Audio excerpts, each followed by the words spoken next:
All right. Hello, everyone. So today I'm gonna talk about two main problems in object tracking, mainly AI hallucination and object occlusion. So let's start first. What's object tracking? Object tracking simply you just locate objects, let's say a car, a person, and then you start to track that car over time.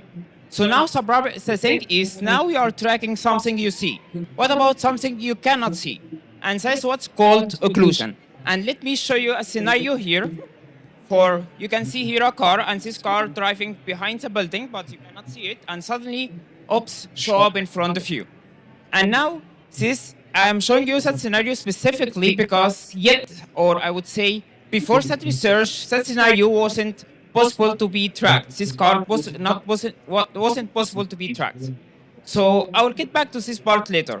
But what about the second problem? So as I mentioned earlier, for object tracking, I first locate the object and then I track.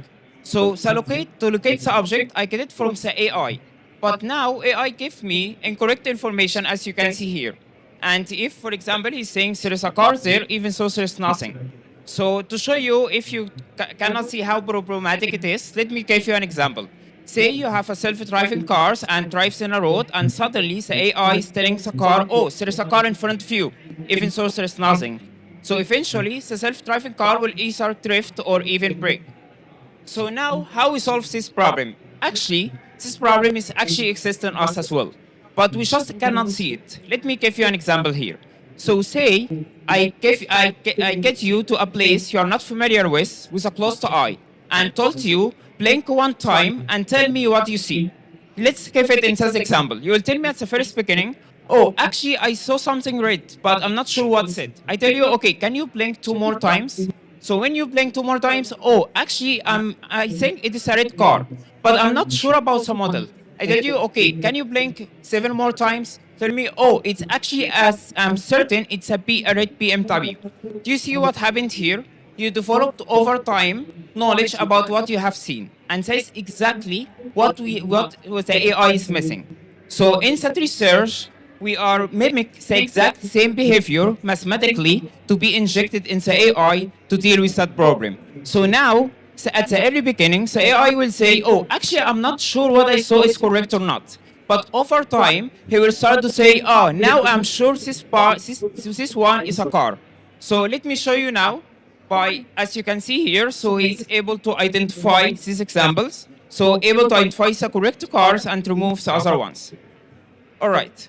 So now let's get back. So that's regarding AI hallucination. Let's get back to the problem I showed you at the early beginning. So tracking what we cannot see. So here, I will give you a hint. So in that video, you can see if you found the box in green, it means the car is visible. If the box in yellow, it means it's not visible. So we are estimating its location. So now you can see here, while it's a car, now it's visible, and while it is driving behind the building, we're able to track exactly where it is until it appears again to the car. So can you see now how benefit it is? Because now we can able to not only to solve the problem of self-driving cars, but also for normal drivers to have this kind of potential to track something driving behind our vision. So okay. So that research actually has been done by the end of 2023, and yet it's still ranked first in the leaderboards, either Waymo or the other one, and actually not only in terms of performance and also in terms of speed. And in fact, even with the current research in 2024, they're still not able to catch up with it. So I think that's or what I have for you today, and feel free to contact me, and thank you very much.